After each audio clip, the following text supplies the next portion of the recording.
இங்கே தேவன் ஆவியாக இருக்கிறான். இயேசு சொன்னார், பழைய பாட்டில் தூதனாக வருகிறார். யாத்திரை புஸ்தகம் 3ஆம் அதிகாரத்தில் ஒரு முள்செடி பற்றி எரிகிறது. கர்த்தருடைய தூதன் அங்கே நிற்கிறார். அங்கே கர்த்தருடைய தூதன் நிற்கிறது பார்ப்பதற்காக மோசே பார்க்கிறார். அங்கே முள்செடி பற்றி எரிகிறது. அதன் மேல் தூதன் இருக்கிறார். அதை பார்ப்பதற்கு மோசே கிட்ட வருகிறார். மோசே கிட்ட வருகிறதை கர்த்தர் கண்டார்.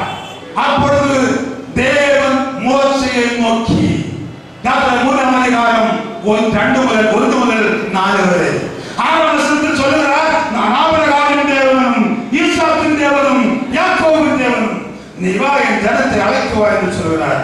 இங்கே புதிய ஏற்பாட்டில் எபிரேயர் எழுதும்போது எபிரேயர் 11ஆம் அதிகாரம் 26ஆம் வசனத்தில் மோசே கிறிஸ்துவின் நிமித்தம் வரும் நிந்தைகளை பாக்கியவன் எண்ணினான். அழைத்தது தூதனானவராக கர்த்தர் தேவன், ஆனால் கிறிஸ்துவின் நிமித்தம் என்று சொல்கிறார். அப்படியானால் யாரு இங்கே ஆபிரகாமை கர்த்தர் அழைக்கிறார். ஆபிரகாமை யார் அழைக்கிறது? கர்த்தர் அழைக்கிறார். ஆதியாகமம் புத்தகம் 12:1, 12, 7, 8 இங்கெல்லாம் கர்த்தர் பேசுகிறார் ஆபிரகாமோடு. ஆதியாகமம் புத்தகம் 17ஆம் அதிகாரம் 1ஆம் வசனத்தில் ஆபிரகாம் 99 வயசாக இருந்த பொழுது கர்த்தர் ஆபிரகாமுக்கு தரிசனமாகி, நான் சர்வ வல்லமையுள்ள தேவன் என்று கர்த்தர் சொல்கிறார் ஆபிரகாமுக்கு. ஆனால் இயேசு சொல்லுகிறார், ஆபிரகாம் என்னை தான் கண்டார். இயேசு சொல்லுகிறார், நீங்கள் என்னை மனிதனாக என்னை நீங்கள் கொல்ல தேடுகிறீர்கள், ஆபிரகாம் என்னை கொல்ல தேடவில்லையே. யோவான் 8ஆம் அதிகாரம் 40ஆம் வசனத்தில். அப்படியானால் இங்கே ரூபமாக கண்டிருந்தவர் மரியாதை வயதில் எப்படி வந்தார்?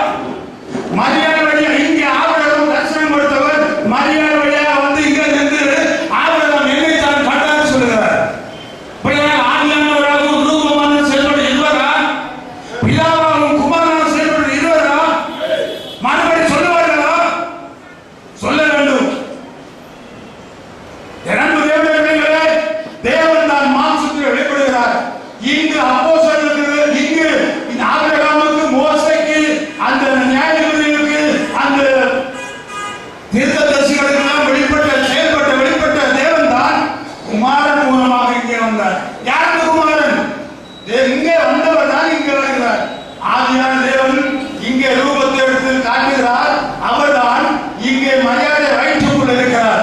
மரியாதை வயிற்றுக்குள் 10 மாதம் இருக்கும் பொழுதும் இந்தியாவுக்கு அவர்தான் ஆவியின் நன்மை தேவன், லண்டனுக்கு அவர்தான் ஆவியின் நன்மை தேவன், பாகிஸ்தானுக்கு அவர்தான் ஆவியின் நன்மை தேவன், சந்திரமண்டலத்துக்கு அவர்தான் ஆவியின் நன்மை தேவன். மரியாதை வயிற்றிலிருந்து 10 மாதங்களுக்கு பின்பு வெளியே வந்து பால் குடிக்கும் போது அந்த இயேசுவுக்கு தேவனாகவும் ஆவியின் நன்மை தேவனாகவும் ரூபத்தன்மை குமாரனாக இருக்கிறார்.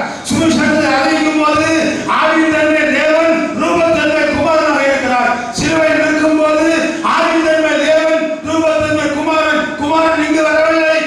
இயேசுவின் சட்டதிட்டங்களை மாற்றுவதற்காக, தீர்க்கதரிசன வசனங்களை நிறைவேற்றுவதற்காக அங்கே வந்திருந்தார். அதை நாம் புரிந்து கொள்ள வேண்டும். 2ஆம் தேவனை 3ஆம் தேவனை காட்ட ஒரு மனிதனாலும் கூடாது. அதை புரிந்து கொள்ள வேண்டும். அல்லேலூயா, அல்லேலூயா. அவனமாக இங்கே செயல்படுகிறார். அந்த தேவன் யார் என்பதை சிந்திக்க வேண்டும். பவுல் சொல்கிறார், தேவன் ஆலோசனை இருக்கிற, தேவனுடைய உள்ளத்தில் இருக்கிற ரகசியங்களை கொண்டு வந்த பவுல், தேவன் மாம்சத்தில் வெளிப்பட்டார். இவரே என்னென்ன சோதரிக்கப்பட்ட சர்வத்திற்கும் மேலான தேவன், அதற்கு மேல்